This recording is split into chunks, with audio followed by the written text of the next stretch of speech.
Allez, c'est parti. Aujourd'hui, on est vendredi 28 mars. Il est 18 h et on va directement démarrer avec les news de la semaine. Par quoi on va démarrer? Allez, on va démarrer avec Hyperliquid, puisque c'est arrivé, si je dis pas de bêtises. En début de semaine, voilà, je l'avais partagé à chaud dans mon canal Telegram, sans faire de réelle explication. Je me suis dit que ça allait être beaucoup plus simple sur un live. Entre-temps, peut-être que certains d'entre vous, vous avez eu certaines informations sur Internet, vous avez déjà compris ce qui s'est passé. D'autres personnes, peut-être vous en fichez, hein. Voilà, il y en a qui sont concernés directement, il y en a qui ne sont pas concernés maintenant. Qu'on soit concerné par le fait qu'on ait une position sur Hyperliquid ou non, ce qui est mon cas, hein, c'est super important pour l'écosystème crypto, puisque voilà, on parle de DEX, SEX, donc plateforme centralisée, plateforme décentralisée. Du coup, qu'est-ce qui s'est passé un petit peu plus tôt dans la semaine? Et on avait déjà connu un cas similaire il y a une semaine ou il y a 2 semaines, je pense. Et là, on a connu une nouvelle attaque. Donc là, je fais référence à Hyperliquid. Effectivement, un trader a pris un short pour un montant de 6 millions de dollars avec un effet de levier fois 20 sur le coin Jelly Jelly. Ce qu'il faut comprendre, c'est que Jelly Jelly, euh, à ce moment-là, avait un market cap de 10 millions. OK, ça, c'est une information importante. Pourquoi? C'est beaucoup plus facile de faire bouger un coin à un market cap de 10 millions que de faire bouger un coin à 500 millions, bien entendu. D'accord? Et cette attaque a été bien orchestrée, hein, OK? Donc, le but du trader, prendre une position short, 6 millions de dollars, effet de levier fois 20. Le but n'est pas de gagner ce trade. Non. Le but est de se faire volontairement liquider et sur le côté en spot, acheter agressivement Jelly Jelly. Et ce qui s'est passé, c'est qu'effectivement, le trader, boum, il se fait liquider. Mais s'il se fait liquider, c'est hyper liquide qui reprend la position. Mais quand vous prenez un short, c'est pas comme quand vous prenez un long. Quand vous prenez un short, il n'y a pas de limite. C'est to the moon. D'accord? Plus le Jelly Jelly monte, plus ben, la position devient importante. Et il faut savoir que le hyper liquide, je suis déjà dessus, le Vault, là on est à 212 millions. Et c'était ça en fait qui était attaqué. Parce que bien évidemment, ça hyper liquide a assumé la position. Et donc, du coup, c'est ça qui a créé. Alors, je vous fais vraiment un résumé. Le stress, la peur, et directement, quelques heures après, comme par hasard, alors que les processus de listage, en général, ça prend du temps, Binance liste Jelly Jelly OKX fait exactement la même chose. Donc, le fait de faire ça, parce on sait que quand un coin est listé sur Binance, souvent dans les premières heures, il y a du FOMO, surtout sur des coins à petit market cap. Et surtout là, vu le contexte, les gens se sont dit, ah là, c'est une opportunité. Let's go buy cette merde. Et si on la fait monter, bah déjà, on gagne de l'argent. Et en plus de ça, Binance OKX, ben, éventuellement, on peut causer la perte de Hyperliquid. Parce que si Hyperliquid aurait pu perdre les 200 millions, hein, pour couvrir la position. Maintenant, ils ont pris la décision très rapidement. Et c'est pour ça que ça crée de la controverse sur le fait, ah, mais c'est pas décentralisé, 100%, blablabla, parce qu'ils ont décidé tout simplement de délister euh, Jelly Jelly. Mais le plus important, c'est de voir bah, comment ont réagi Binance et OKX. Au lieu de, exemple, aider, non, ils ont fait tout le contraire. Ils ont essayé tout simplement d'aggraver la situation, de mettre hyper liquide dans la merde. Et on est monté jusqu'à 40 millions, hein. Ceci dit, comme quoi, voilà, à partir du moment où on était dans les 40 millions, où on a approché les 40 millions de market cap, boum, on peut voir que le cours a commencé à chuter. C'est au moment où Binance OKX a listé volontairement. Voilà, on va pas. Voilà, hein, c'est volontaire, bien évidemment. Euh, et ce qui est super intéressant ici, c'est de voir que Hyperliquid est pris très au sérieux. Forcément, Hyperliquid prend des parts de marché.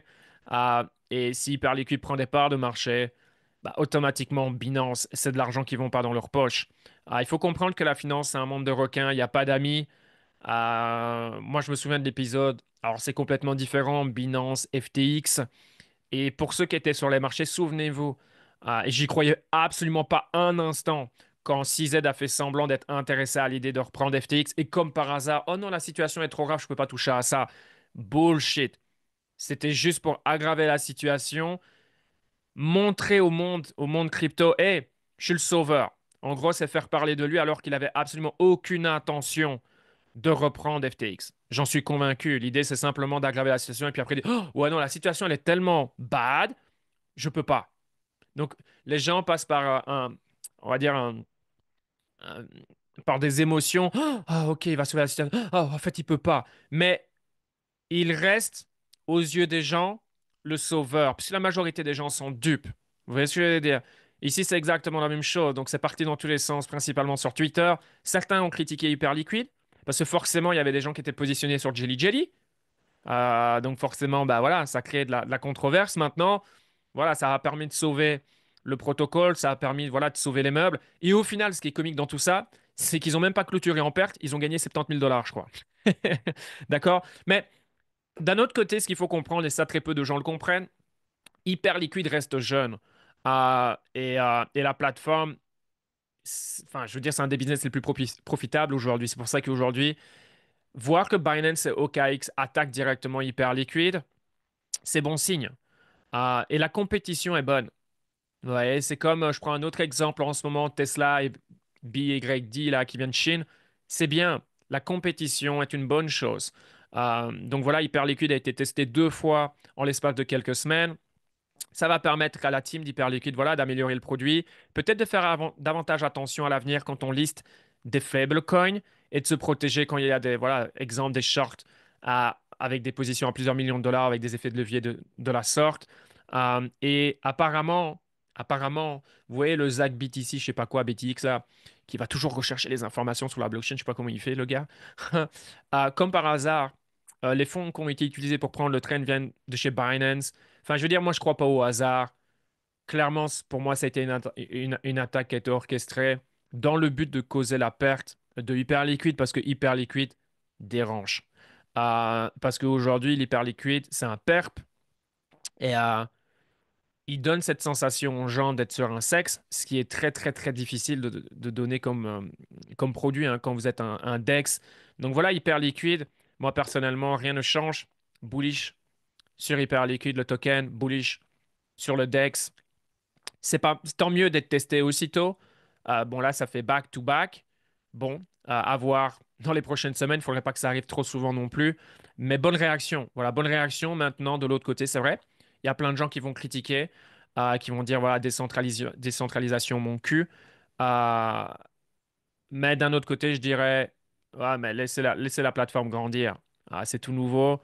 Quand vous avez une attaque comme ça, vous voyez ce que je veux dire? Donc, voilà, ça, c'est un petit peu la situation. Donc, forcément, il y a du pour, il y a du contre. Hyperliquid s'en est bien sorti. Mais ça montre encore une fois les intentions d'un CZ ou d'une plateforme comme OKX. Et donc, de l'autre côté, bah, le sérieux que Hyperliquid gagne en ce moment sur les marchés. D'accord? Donc, voilà, ça, c'était une des news de la semaine. Hyperliquid. On a eu GameStop, bien évidemment. GameStop, je pense que beaucoup de gens connaissent. C'est un peu le meme stock par excellence. Ça fait un moment, je le recommande quand on s'intéresse un minimum à la finance, Wall Street. Il y a pas mal de documentaires en ce qui concerne GameStop. C'était à ça quelques années. Et on peut voir que le stock a chuté de 22%. Je sais pas si. euh, bref, j'en ai fait une vidéo. Voilà, je vous la recommande si vous voulez de l'histoire Enfin, l'histoire. GameStop, j'ai fait une vidéo, je l'ai sortie sur ma chaîne hier, je l'ai mis dans le canal Telegram. Donc voilà, nouvelle compagnie qui achète du Bitcoin, ils vont utiliser même stratégie que MicroStrategy. Ils vont pas utiliser leur cash, ils vont emprunter. Donc ils vont utiliser cet effet de levier. Là, je crois que c'est un record. Le nombre de positions short qu'il y a eu sur GameStop depuis hier, insane. Et c'est ce qui fait que le short a chuté de 22-23%. Mais si on regarde MicroStrategy, à l'époque, il s'était passé la même chose. Alors, pas autant de short, hein, non, mais le stock avait corrigé. Et puis le stock lié à l'évolution du Bitcoin, le stock est parti, on peut le dire, hein, to the moon. Alors, est-ce que GameStop va aller to the moon? Je ne sais pas, j'ai pas de boule de cristal. Mais forcément, big news Pour le Bitcoin, c'est ça qui va nous intéresser parce que c'est une nouvelle compagnie qui va utiliser cette stratégie et je pense qu'en 2025, on va avoir d'autres entreprises qui vont suivre et ça crée une nouvelle, allez, une nouvelle niche euh, qui peuvent acheter une certaine quantité de BTC. Vous comprenez? Encore une fois, Bitcoin, il y en a 21 millions, il n'y en aura pas de plus. Donc, avoir de nouveaux acteurs, de compagnies qui peuvent rentrer aussi dans la tête des gens. Quand vous avez de plus en plus de compagnies qui sont connues qui commencent à acheter du Bitcoin, c'est un effet marketing, on peut dire. C'est un effet influence. Les gens se disent, waouh, telle compagnie achète du Bitcoin, telle compagnie achète du Bitcoin. Et puis surtout, Wall Street est en observation depuis maintenant un bon moment avec MicroStrategy qui est un succès. Et il y a déjà énormément d'entreprises qui sont en train de réfléchir, qui se posent la question, est-ce qu'on ne ferait pas de mettre un certain pourcentage ou peu importe la manière, mais une exposition sur le Bitcoin. En plus de ça, jusqu'à aujourd'hui, les stocks qui l'ont fait, bah, le stock est monté à la hausse. MicroStrategy, Metaplanet, et on va voir ici ce qui va se passer avec GameStop. Autre information, bien sûr, ça s'est produit, il s'est passé pas mal de choses. Euh, C'était hier. Allez, c'est reparti pour un tour. On n'est pas épargné hein, par Donald Trump cette semaine. Je sais que la majorité d'entre vous, peut-être, vous êtes dans le VIP. Euh, J'avais fait un vocal dimanche. Je me suis dit, bon, je suis vraiment curieux de voir comment cette semaine va se dérouler parce qu'on approche le 2 avril, qui est la date maintenant la plus importante sur laquelle la majorité des gens sont focalisés ou paralysés. Et boum, lundi, ça parle tarif. Mardi, ça parle tarif. Mercredi, ça parle tarif. Hier, je sais plus, mais je pense que ça a parlé tarif. Aujourd'hui, on est vendredi, à voir. Et première sanction, on va dire, qui est tombée, c'est les 25% sur l'industrie automobile. Bon, on n'est plus à du 2,5, on est sur du 25%. Et je pense que c'est hier ou aujourd'hui, la présidente du Mexique a réagi en mode, OK, on va faire cette réciprocité. Oh, bref, vous avez compris. Donc, qu'est-ce qui va se passer le 2 avril? Qui sait? Mais donc voilà, forcément, ça crée de l'incertitude sur les marchés financiers, ça influence le marché des cryptos. Donc voilà, on va voir le 2 avril, mais là, voilà, c'est tombé 25%. Maintenant, ce qui est intéressant de l'autre côté, c'est pour les véhicules 100% Made in America. Exemple, Tesla, et on a vu que le stock a plutôt bien réagi hein, en comparaison avec Ford, GMC, qui ont chuté de 5, 7 ou plus sur la journée d'hier suite à l'annonce. Tesla a fait du surplace ou même plus 1%. Donc voilà, Tesla pourrait être le grand gagnant de cette mesure. Alors attention, Tesla va être touché également, mais le grand gagnant clairement dans le secteur de l'automobile, c'est Tesla. Et comme quoi la roue tourne, autant Tesla se fait vandaliser de par le discours de Elon Musk, le fait qu'il run Doge, et ça plaît à certaines personnes, ça ne plaît pas à d'autres. Ben voilà, maintenant, boum. Ça, c'est quelque chose qui peut lui profiter, qui peut profiter au stock. Et ce que moi, je pense, c'est que le vandalisme, c'est éphémère. On en fait toute une histoire, parce que les gens aiment ça, hein, le drama, etc. Mais dans quelques semaines, dans quelques mois, on n'en parlera plus. En revanche, si les tarifs sont effectifs et que Donald Trump ne bouge pas sa position, à voir, hein, ça va bénéficier à Tesla pendant les prochaines années. Donc, la roue tourne. Donc, ça, c'était un peu les news de cette semaine. Hyper liquide, GameStop, les tarifs douaniers au niveau de l'industrie automobile à hauteur de 25% maintenant. Ce qui est particulièrement intéressant, c'est ce qui se passe du côté des ETF. On ne peut pas voir l'historique du mois de début mars ou février. Grosso modo, tout est rouge, pour faire simple. Et on peut voir que les ETF sont de nouveaux acheteurs. Alors aujourd'hui, ça va être intéressant vu la journée que l'on a en cours. Mais regardez, depuis le 14 mars, boum, que des inflows, c'est-à-dire que des rentrées positives au niveau des ETF. Pourquoi c'est important? 2024, ce qui a drivé le cours du Bitcoin, ce sont les ETF. Ce n'est pas les investisseurs retail, c'est-à-dire les personnes comme vous et moi. On est sur un cycle différent. L'intérêt pour le Bitcoin et les cryptos, mis à part novembre-décembre 2024, l'intérêt il est au plus bas. Vous devez certainement le voir autour de vous.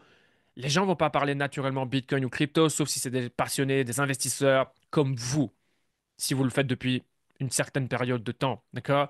Donc ici, les ETF repassent à l'achat. Intéressant, vu le contexte. Bon, en ce qui concerne l'Ethereum, c'est une autre histoire.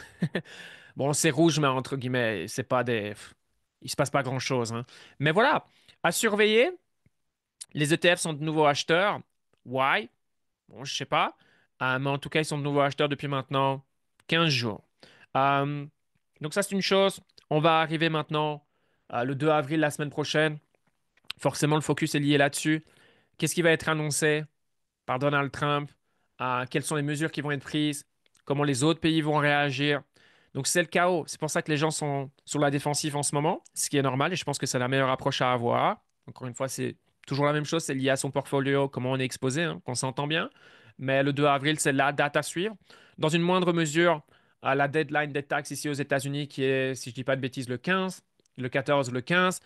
Alors peut-être qu'éventuellement, cette fois-ci, ça aura moins d'impact, puisque la majorité des gens qui ont des positions sur les marchés financiers, très, très, très, très, très, très peu de gens sont profitables, que ce soit en crypto ou en bourse. Donc à voir, mais en général, surtout en bull market, ça a un impact. Les taxes américaines, parce que les gens bah, prennent profit tout simplement pour payer leurs taxes, ni plus ni moins.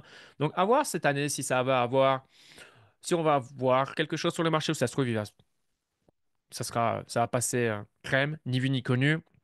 Maintenant, j'ai envie de me concentrer euh, sur le stock market, notamment le SP 500. Vous savez que 35% de la capitalisation du SP 500, ce sont les 7 magnifiques. D'accord? Avec Nvidia, bien sûr, qui a été euh, le leader de ce cycle, hein. Regardez, on peut le voir depuis 2022, boum. Le truc fait que monter. Bon, maintenant, c'est un petit peu plus compliqué comme le reste du marché. Mais 35% du SP 500, c'est les 7 magnifiques. Pourquoi je vous parle de ça? Ben, regardez ce qui se passe en crypto sur ce cycle. Et les gens disent, waouh, alors je l'ai déjà expliqué à de multiples reprises depuis de nombreux mois. Il n'y a jamais eu autant de tokens. C'est impossible que la liquidité elle aille partout. De plus, le narratif qui a été le plus puissant en 2024, ça a été les meme coins. Mais beaucoup de gens ont... L'argent, il a disparu. D'accord? Parce que la majorité des meme coins ont été à zéro. Il n'y a pas de communauté, il n'y a rien derrière. On a eu pas mal de drama, notamment ici en 2025, lors du premier trimestre. Euh, il y a du pour, il y a du contre les meme coins Trump et Melania, parce que ça a pris énormément de liquidité, hein. Souvenez-vous, les gens vendaient leur position pour aller sur Trump. D'accord? Puis on a eu le drama avec le meme coin promu par le président argentin, blablabla, bla, bla, bla, bla, bla. Puis on a eu d'autres. Donc énormément de liquidités qui se sont fait, qui a disparu. Et les gens ont eu une mauvaise expérience. Et ces nouveaux investisseurs qui sont venus dans l'espoir de devenir riches vite, on les verra plus de sitôt. C'est clair. Donc, c'est pas différent du stock.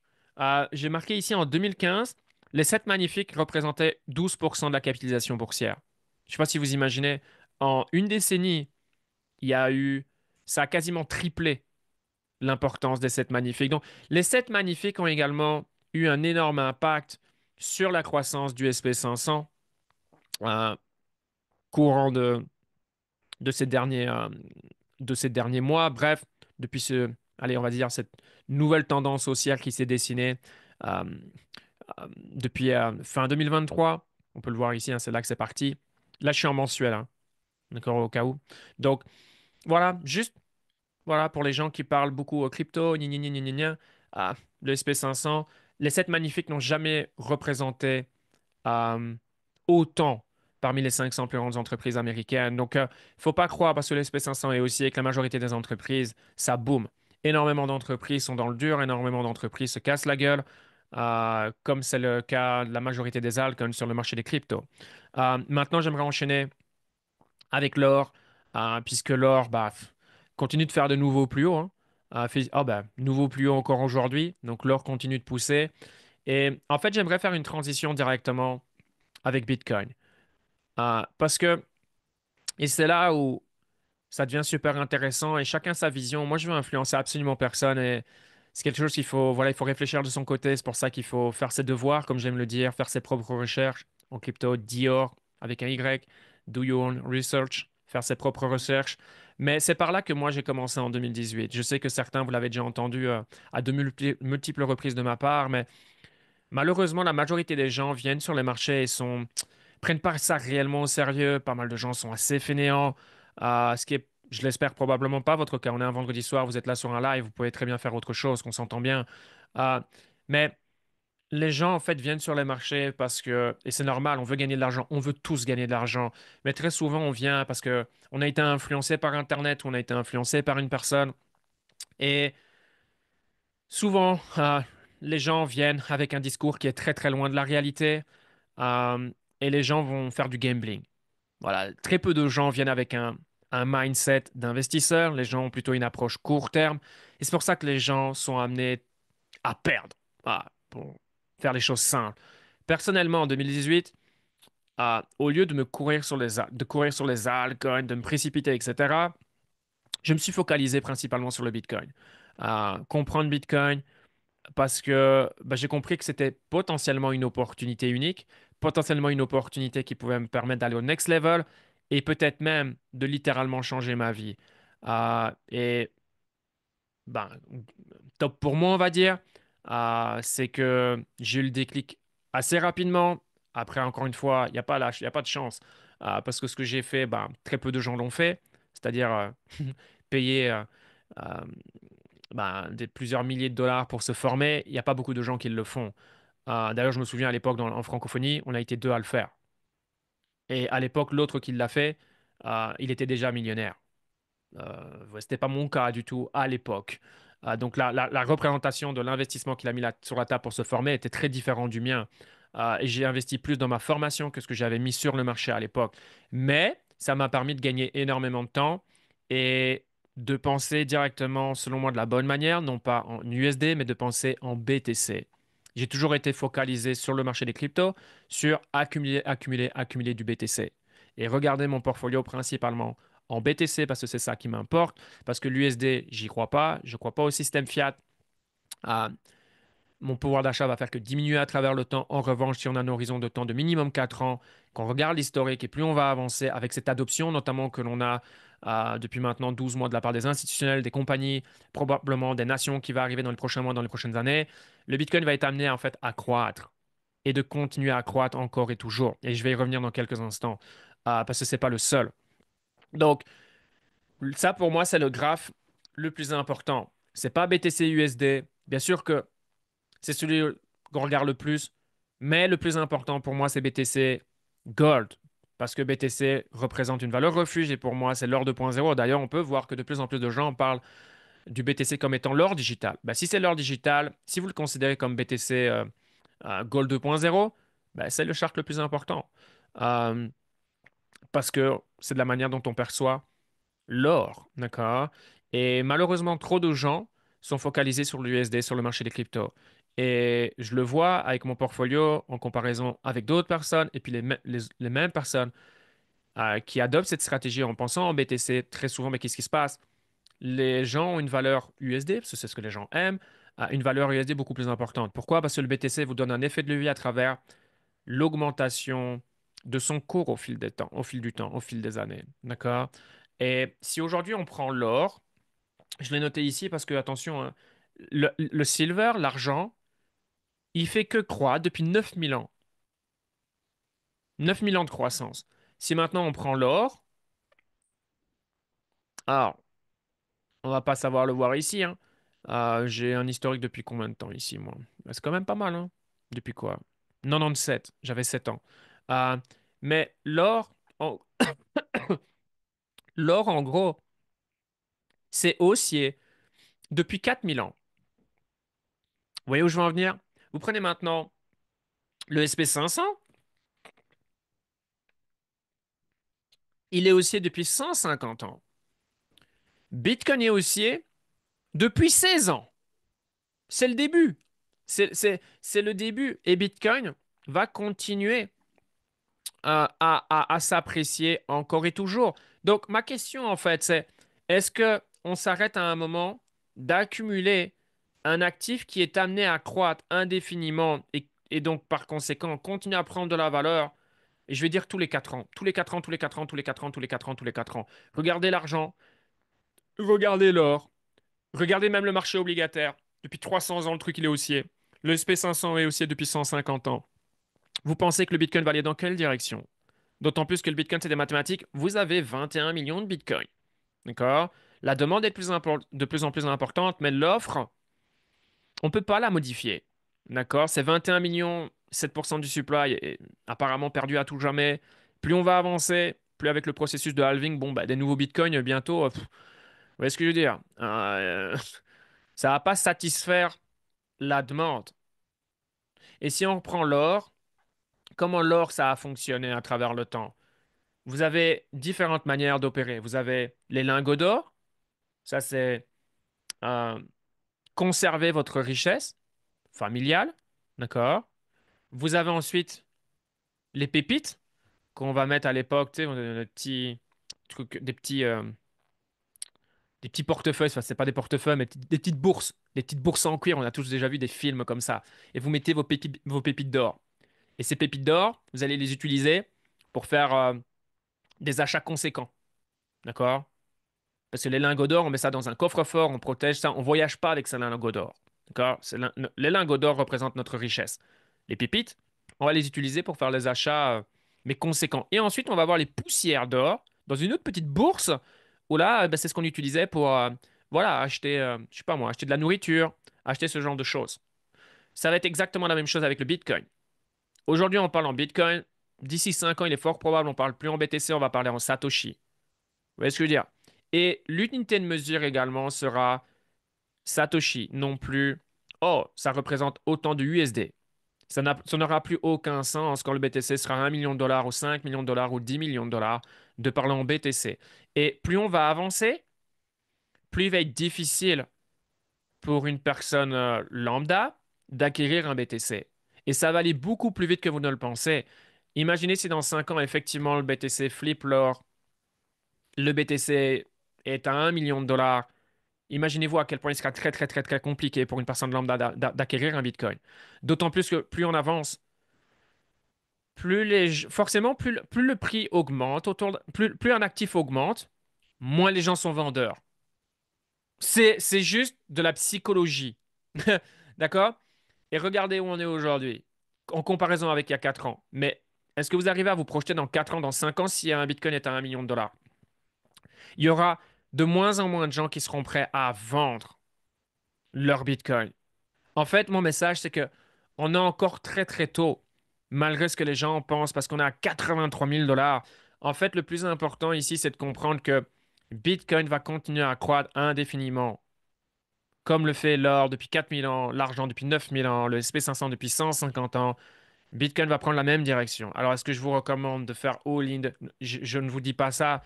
Ce live, il est 100% éducationnel. Faites vos propres recherches. N'investissez que ce que vous pouvez vous permettre d'investir, bien évidemment. Mais est-ce que moi, je serais prêt à faire des sacrifices et à être agressif, on va dire, au niveau du Bitcoin, des marchés des cryptos? Clairement. Bien sûr que oui. Mais est-ce que pour autant, je vais hypothéquer ma maison, ce genre de choses? Non. Qu'on qu'on- qu'on s'entend bien, d'accord? Parce que oui, entre-temps, le Bitcoin va être volatile. Regardez Bitcoin, d'accord? Il y a de la volatilité sur Bitcoin. Et cette volatilité, ici, ici, ici en ce moment, ça fait fuir les touristes. Ça fait fuir les gens qui ont un niveau de conviction faible. Ça fait fuir les gens qui sont venus par le FOMO, d'accord? C'est pour ça que c'est pas facile. Quand vous avez un actif qui top, qui corrige de 73%, les gens prennent peur. Alors que ce genre de situation, c'est des opportunités pour justement accumuler davantage de BTC. Je me souviens ici, ça c'était une zone. Mais regardez, moi euh, j'ai démarré ici, moi. Et c'est principalement ici, hein, voilà, dans les 3 000, 4 000 dollars. Vous voyez? Alors les gens vont dire, oh, facile. Mais non, non, non, non, non. Le truc était là il y a quelques mois et le truc a perdu 80%. Et les gens disaient que j'étais un idiot. D'accord?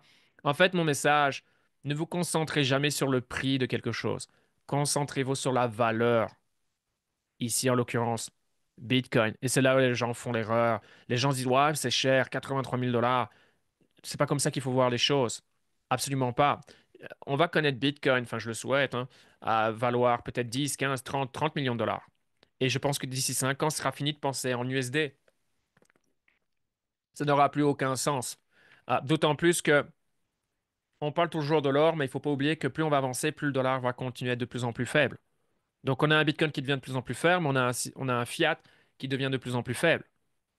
Vous comprenez aussi, c'est aussi pour ça qu'aller chercher 1 million de dollars, je dis pas que ça va être facile, hein. Il va se passer énormément de choses en 4 ans, en 5 ans. Et si ça se trouve, Pierre, il dit des bêtises, ça va se produire dans 6 ans. Et si ça se trouve, ça va peut-être arriver plus tôt que prévu. C'est aussi un scénario qui est possible. On ne sait pas, on n'a pas de boule de cristal, vous comprenez? Mais Dans le futur, on parlera en Satoshi, ça j'en suis définitivement convaincu. Et on n'utilisera pas du Bitcoin pour... ça sera comme des lingots d'or. On mettra ça de côté, c'est sa valeur refuge. Et on utilisera les Satoshi pour des achats conséquents.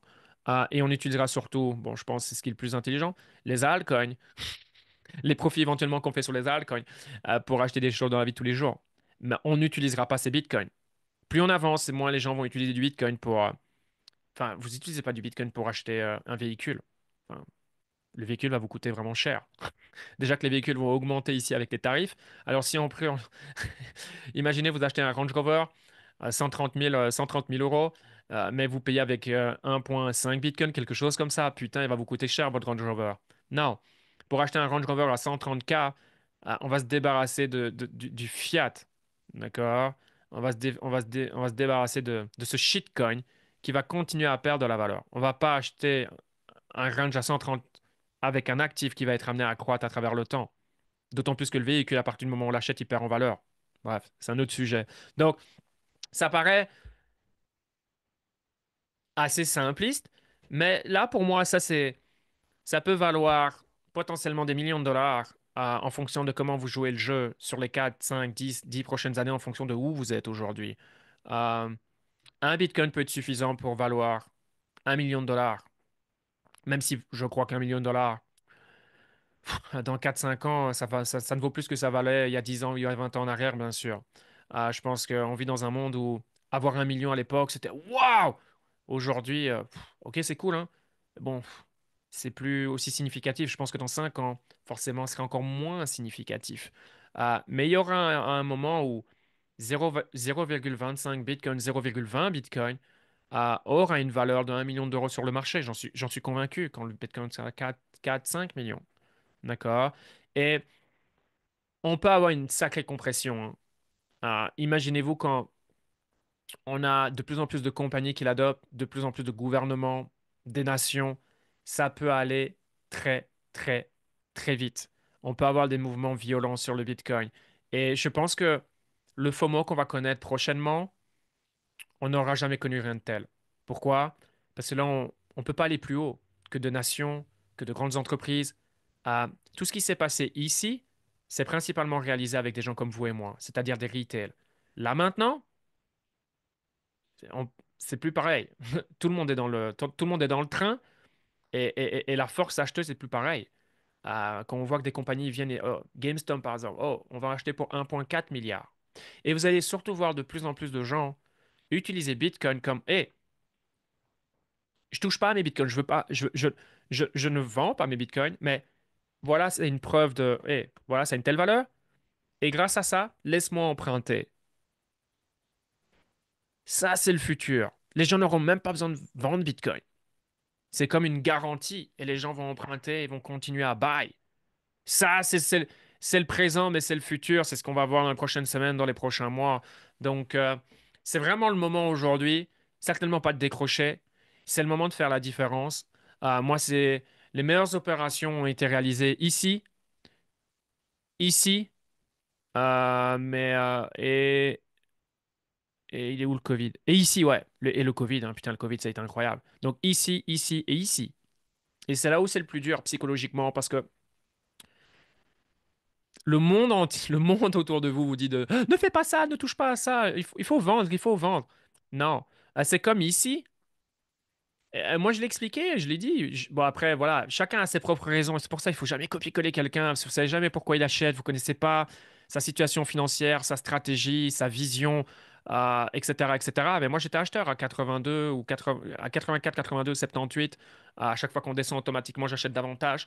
Euh, Parce que je sais que ces achats, dans 4 ans, ce sera de très bons achats, de très très très très bons achats, que si j'avais gardé ce cash de côté. Donc je fais référence à ce cash que j'ai utilisé pour acheter du Bitcoin ici ces dernières semaines. Je regardais ce cash dans 4 ans. Je connais le résultat, c'est moins, c'est négatif. Négatif X. Ici, il est fort probable, euh, je vais être en positif X d'ici 4 ans. Vous voyez ce que je veux dire? Donc, voilà, pour moi, ça, c'est important de comprendre et c'est important de... OK, c'est bien Bitcoin USD. Euh, Partout autour de nous, on voit le Bitcoin, il est à 83 000, il est à 100 000. On se concentre sur le dollar. Mais le réel trade, pour moi, c'est Bitcoin Gold. D'accord? Parce que pour moi, Bitcoin est l'or 2.0. Voilà, ni plus ni moins. C'est l'or digital. Et il y a plein de paramètres, hein. Il y a les nouvelles générations qui arrivent. Ça aussi, pensez que les nouvelles générations vont plus être tentées d'acheter de l'or ou d'acheter du Bitcoin. D'accord? C'est fini de se trimballer ou de mettre des lingots d'or dans un coffre-fort. Je dis pas que l'or est mauvais, hein. L'or, c'est très très bien, attention, hein. Regardez, l'or fait de nouveau plus haut. Maintenant, bon, BTC or, vous voyez, bon, hein. Euh, L'or, c'est très bien. Mais c'est juste que les baby boomers, c'est pas eux qui vont avoir le plus d'argent, oui, pour toujours. Non. Le transfert de richesse a déjà lieu en ce moment même. Les nouvelles générations, ils en ont, excusez-moi du terme, je pense qu'ils en ont rien à foutre de l'or. Les nouvelles générations seront sur leur téléphone, c'est Internet, ça sera Bitcoin. Voilà. Et déjà, rien que ça, c'est énorme, hein. La démographie, comprendre ce pouvoir ce transfert de richesse qui a déjà lieu en ce moment sous nos yeux, mais qui va être de plus en plus important plus on va avancer. Et ça va être juste normal d'avoir, voilà, son wallet sur son téléphone, plus besoin de banque. Et voilà, Bitcoin, c'est ma valeur refuge. Et ça va devenir le prochain truc. Voilà, le prochain truc à la mode.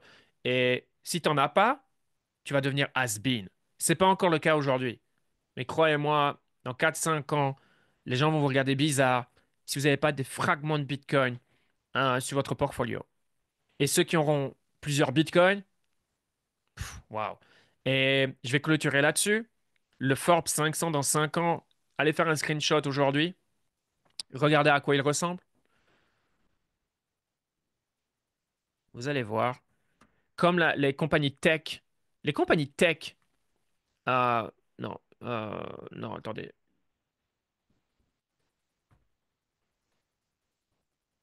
Allez-y.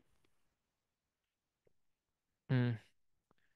On va voir énormément de gens qui proviennent de la tech. Hein? Tiens, oh, wow, Bernard. What the fuck, Bernard Arnault? Wow. Good job. Et en plus, et les gens l'aiment pas. Putain, c'est un truc de fou. C'est fou, quoi. Il serait aux États-Unis, il serait une rockstar, il serait la une des médias et tout, quoi. Il serait adulé. Ah, et c'est fou la différence de mindset au passage, c'est dommage. Mais je suis convaincu que tout ce qu'on voit ici, d'ici 5 ans, les nouveaux entrants dans ce classement proviendront du monde des cryptos.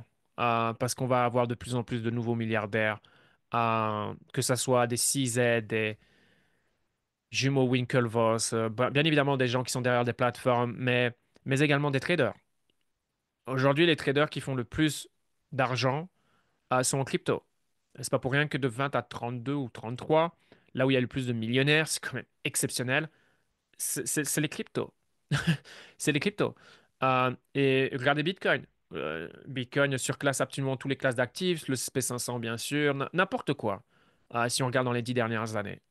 Donc je pense aussi que voilà, le Forbes que l'on connaît aujourd'hui, d'ici 5 10 ans, on verra Bitcoin, crypto, ou des compagnies. On va avoir également de plus en plus de compagnies crypto qui vont devenir publiques automatiquement, surtout avec la régulation, la nouvelle administration qui est en train d'arriver. C'est pour ça que je parle de plus en plus de stock et j'encourage, chacun fait ce qu'il veut, mais avoir un broker stock est pour moi essentiel aujourd'hui parce qu'il y a énormément de stocks crypto qui sont super intéressants et d'autres qui vont arriver sur le marché dans les prochaines semaines, les prochains mois et les prochaines années. Donc voilà, guys, ce que j'avais envie de vous partager. J'espère que ça vous permettra de, voilà, élargir votre vision en ce qui concerne Bitcoin. Pas uniquement regarder Bitcoin contre le dollar, mais de se dire non, il y a une raison pour laquelle de plus en plus de gens disent que Bitcoin est l'or 2.0, Bitcoin est l'or digital, mais la majorité des gens qui font véhiculer ce message pensent en dollars. N'ont peut-être même jamais regardé, jamais vu le graphique contre l'or, ce qui fait pour moi zéro sens. Ah, si tu considères Bitcoin comme étant l'or 2.0 ou si vous considérez vous personnellement l'or comme étant votre valeur refuge sur le long terme pour vous protéger de l'inflation, vous protéger des gouvernements qui impriment le fiat, et améliorer votre pouvoir d'achat et donc protéger votre temps, votre énergie, puisque argent est temps et énergie. Donc la réelle question aujourd'hui, c'est comment je peux protéger mon temps et mon énergie. Voilà, moi personnellement, la réponse est Bitcoin. Et quand vous trouvez quelque chose d'aussi parfait, vous n'avez pas envie de le trader. Contre quoi aujourd'hui vous voudrez échanger du Bitcoin? C'est une question réelle. Contre quoi aujourd'hui vous voulez échanger du Bitcoin? Contre rien. Qu'est-ce qui est mieux que Bitcoin aujourd'hui sur le long terme? À mon sens, absolument rien. C'est comme posséder un bout de Manhattan. J'ai bien aimé une fois quand Michael Saylor avait partagé ça, je sais plus où quand. Je me suis dit, putain, ouais, ça fait énormément de sens. Manhattan, depuis des centaines d'années, ça fait que les prix font que monter et ça va continuer de faire que monter. Et vous verrez jamais un terrain se vendre sur Manhattan. Jamais. Éventuellement un appartement, mais pas un terrain. Pas un terrain. Bitcoin, c'est comme si aujourd'hui vous pouvez posséder Internet. C'est la même chose, guys. Imaginez vous possédez Internet. Mais donc ça veut dire que Amazon, ça vous appartient. Meta, ça vous appartient. Google, ça vous appartient. Microsoft, ça à vous. Vous prenez un petit bout de tout ça. C'est ça, posséder Internet. Mais on ne peut pas posséder Internet. Par contre, on peut posséder le, l'argent d'Internet, ce qui est Bitcoin. Vous comprenez? Bitcoin, c'est le réseau, c'est le protocole. On peut posséder Internet, ce que Internet est avec Microsoft, etc., etc.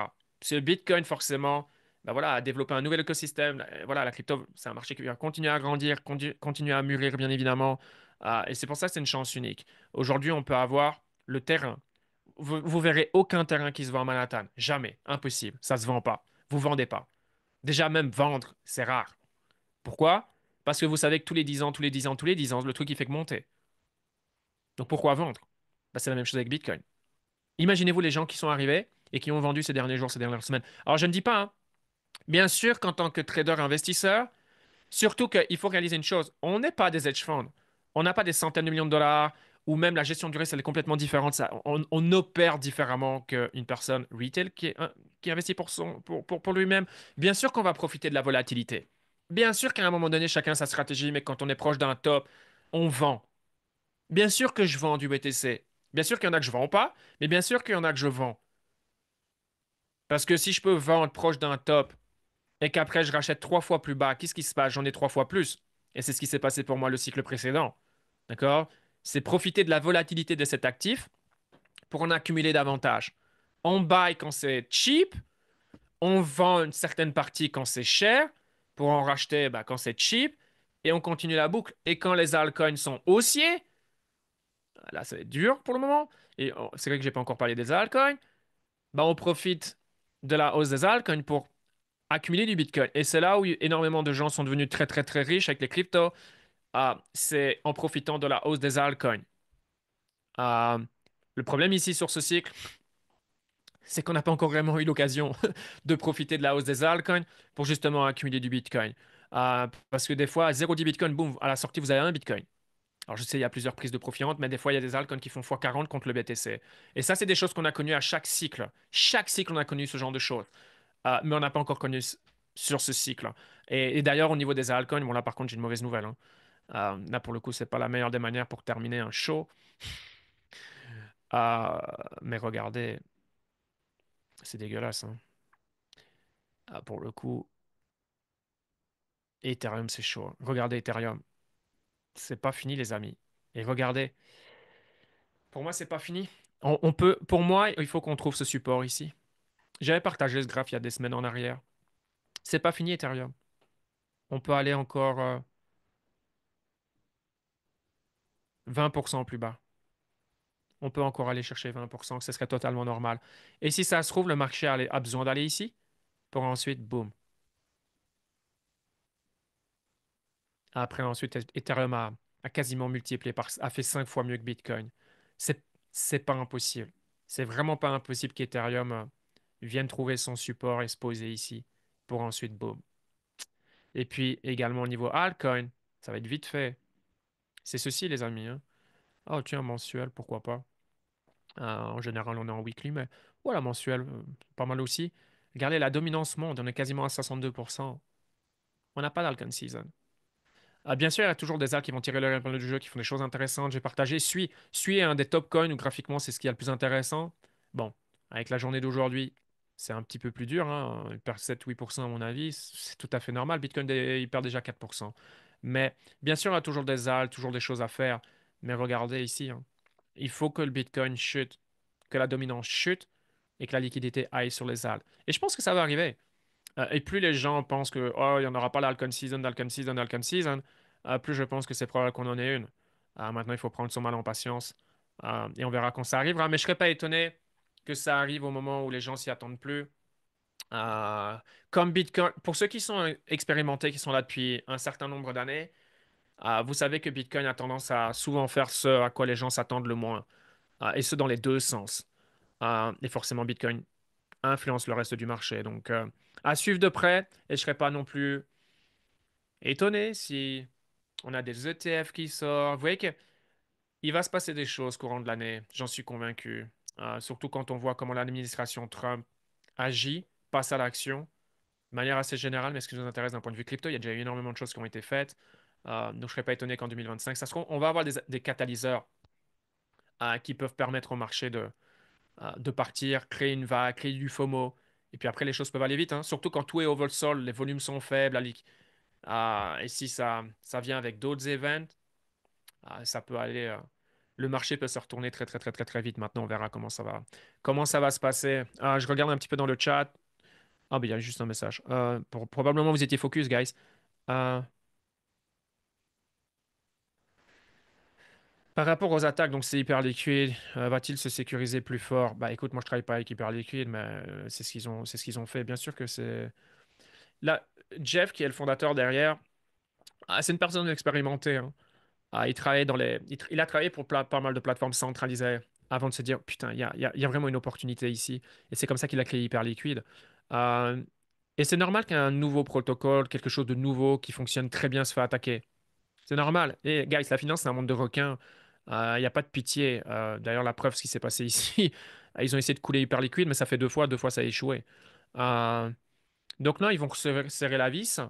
C'est comme quand vous donnez la main, on vous prend le bras. Bon, ben, quand ça arrive, tu te dis, bon, ben, je vais peut-être donner un peu moins. Voilà. Donc, tant mieux qu'ils sont testés maintenant. Probablement, ils vont être encore testés. Mais et là, quand tu gagnes, t'en sors plus fort. Ce que moi, j'aime avec le token, après, ouais, il y a du risque. Mais de toute façon, n'importe quel altcoin, il y a du risque, hein. Donc, voilà. Mais tu renforces la communauté. Ça, pour moi, ça, c'est important. Tu rends les gens encore plus aficionados, comme on dit. C'est comme Tesla. Là, les gens qui étaient pour Tesla, quand on t'attaque, c'est comme un club de foot, guys. Regardez, je vais prendre la lettre A. Vous êtes quelques-uns. Ah ben voilà, parfait. Anthony, il va se reconnaître. Enfin, vous êtes plusieurs, mais bon. Je vais prendre un exemple, du coup, il va se reconnaître. Prenons l'Inter de Milan. Imagine, tout le monde critique, critique, critique, parce qu'il est fan de l'Inter Milan. Il va encore plus aimer l'Inter de Milan, automatiquement. C'est psychologique, c'est normal. Plus on attaque quelque chose que vous aimez, plus vous allez aimer ce quelque chose. C'est ce qui se passe avec Tesla, et c'est ce qui se passe ici avec Hyperliquid. Moi, je le vois sur Twitter, les gens sont comme des fous. Et moi, ça m'arrange, hein, tant mieux. Moi, je m'en fous personnellement, je ne suis pas attaché émotionnellement. Hyperliquid, c'est dans mon portfolio. Ça sera, quoi qu'il arrive, temporaire. Combien de temps je vais avoir dans mon portfolio? Quelques semaines, quelques mois, plus d'un an, qu'est-ce que j'en sais? Mais je suis pas marié à Hyperliquid comme je suis pas marié à Sui. Je m'en fous. La seule à la limite avec laquelle je suis marié, c'est Bitcoin, sur le très très long terme. Mais le reste, c'est juste des positions dans un portfolio dans le but de performer. D'accord? Mais voir ça, ben, tant mieux, hein. Tant mieux. Maintenant, à voir, hein. Il faut pas que. Est-ce que ça peut tomber? Bah ouais, tout peut tomber. Voilà. Ça, c'est comme tout, hein. Bah, la corrélation BTC supply, j'en parle beaucoup, hein. J'en parle beaucoup. C'est pour ça ici, ça va être super intéressant en avril, de voir comment Bitcoin va se comporter à partir de peut-être la deuxième quinzaine. Ça va être intéressant. Walrus a été lancé hier. Walrus a été lancé hier. Donc voilà. Puis le rajouter officiellement dans ma watchlist. Bon, t'es dans le VIP, donc je sais pourquoi tu me poses la question. À suivre, hein. À suivre. Projet intéressant. Il n'est pas sorti à des chiffres trop. Chose que j'aime pas voir. Donc ça, c'est un bon point. Deuxième bon point. Tokenomique, tout ça, distribution, OK. Le timing est pas très bon pour lancer un token. Donc tant mieux, parce que très souvent, quand il y a un lancement de token, ça fait boum, boum. Donc là, bah voilà, boum. Donc intéressant, intéressant, intéressant. Et ton maintenant, c'est ce qu'on avait envie de voir. Pavel qui revient, il est à Dubaï, tant mieux pour lui. OK. Je pense que maintenant Telegram revient au bon moment et ça va voilà, ça va être intéressant de voir comment ça va. Qu'est-ce qu'ils vont faire? D'ailleurs, je vais aller voir Telegram. Et puis on va s'arrêter là. Ouais, 7% sur les 7 derniers jours. Ouais. Ouais, ouais. Bah, de toute façon, c'était difficile d'aller plus bas, hein. Au niveau sentiment, c'était mort. Donc, difficile de faire moins bien, hein. Donc, non, maintenant, Telegram, pour moi, ça redevient intéressant. Voilà, ça va? Bon, guys, ça fait un bon 50 minutes de live. Euh, J'espère que vous avez kiffé et que vous avez appris au minimum de choses ou que ça vous permet de développer encore un peu plus vos convictions. Ah, je vais y aller parce que de toute façon, je dois prendre mon fils. Je vais aller au gym avec lui qui se dépense un peu, court dans tous les sens. Passez un excellent week-end. On se voit la prochaine. Et pour les VIP live ce week-end, bah, en fait, ça sera dimanche. Tout ce qui est horaire, etc., je vais le partager un petit peu plus tard, probablement dans la journée aujourd'hui. See you soon.